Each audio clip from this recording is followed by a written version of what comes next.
I was talking for 14 minutes and 59 seconds in that video, which I didn't realize until I looked down when it chopped me off at the end there. And I guess YouTube has increased the time I'm allowed to speak for, what, 5 minutes? I like that. But to continue where I left off, um, phenomenology is the method with which I would want to approach this issue of the dichotomy between what is possible and what is actual. Um, and as I began the last video, possibility and actuality are sort of the poles of time, of the temporal unfolding of the universe from its beginning to its ending, its entire life cycle. And to speak about the cosmos as an organism with a life cycle is not to be talking. It's not the cosmos is not the same thing as reality. Reality includes the cosmos and that which has allowed the cosmos to be born. The cosmos is father or mother. Um, so to say that possibility and actuality concern the universe is not to talk about all of reality. So while I said that possibility and actuality are the most basic, perhaps, fundamental or fundamental categories of metaphysics, I'm probably wrong about that. There are more fundamental things like, God for one, or creativity perhaps. But certainly the universe is also a metaphysical fundamental in some way. You want to say something about it pretty much at the beginning of whatever you're talking about, if you're going to do philosophy, or metaphysics. But to continue sort of sharing how I conceive of and practice phenomenology in an attempt to answer metaphysical questions. I guess all I can do is exemplify it, because while philosophy is a descriptive enterprise in describing the facts of experience, one comes to recognize that experience is both creative and descriptive or discover. It's both the process of creation and discovery. And so one cannot step outside of what is happening, of the situation within which one is embedded, in order to describe it from beyond or from above.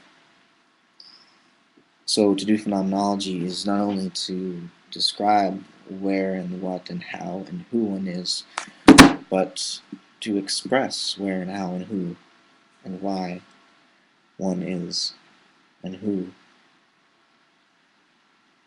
and many other W's and U's and I's and we's.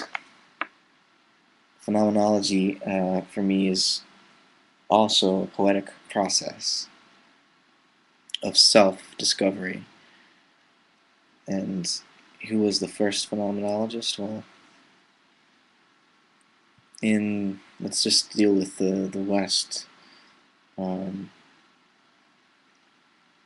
Well, it's hard to say who the first was. Everyone has an influence, so this may be built up. But you think about Plato, and you think about Saint Augustine, you think about Saint Aquinas, even someone like Descartes, who gets ruthlessly attacked by almost everybody these days. But I think he was a phenomenologist, and I can, in rereading his work, interpret him as discovering something important at the same time that he also created it. And that is, if you situate him historically, monarchy is still ruling Europe, and there's a religious war going on throughout the continent, and in separating and distinguishing and elevating one's consciousness above one's body, which is to say one's blood, Descartes was allowing for what later became the French and American revolutions, and what became in England the Civil War, the decapitation of the king, and the beginning of a non-monarchical civilization. Because, common sense for Descartes' age was that one was destined to be one's situation, one's inheritance, one's family, one's blood relations, in fact, determined most of what one was allowed to become in the world. But when someone like Descartes comes along and says, no, no, no, my existence is essentially a thinking being, a thinking thing. I am a person divinely created with my own inner link to the Godhead, a divine spark within me. Descartes, or for all intents and purposes, knighted or gave kingship and queenship, perhaps. He died in the court of Queen of the Queen of Sweden, Christina. Irrelevant fact, but he basically crowned each individual human being by saying that humans have souls, and so are individual consciousnesses with their own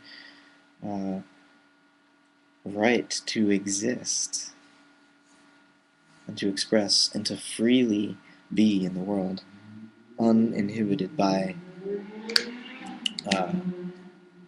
others in that world, at least to the extent that one behaves in a good fashion.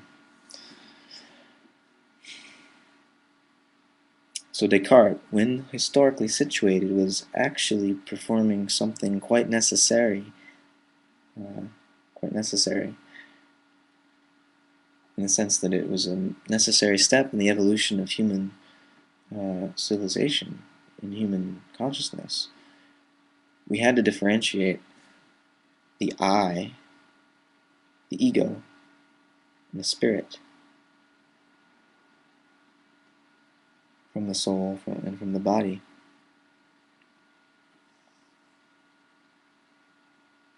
Which is not to say that we can then adopt wholesale Descartes' dualism and mechanistic understanding of the rest of nature besides the human being.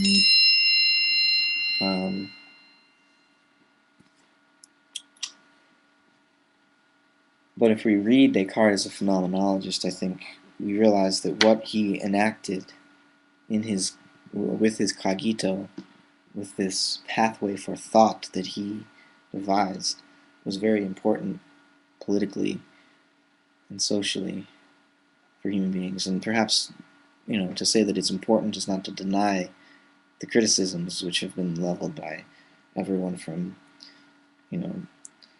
sort of neo-positivist philosophers like Daniel Dennett to more ecological thinkers like Theodore Roszak, or neuroscientists like Damasio. I mean, the things that Descartes has been criticized for, even by the first round of critics back in the 17th century, at least the English-speaking critics, the Cambridge Platonists, like Anne Conway and Henry Moore, Cudworth. These guys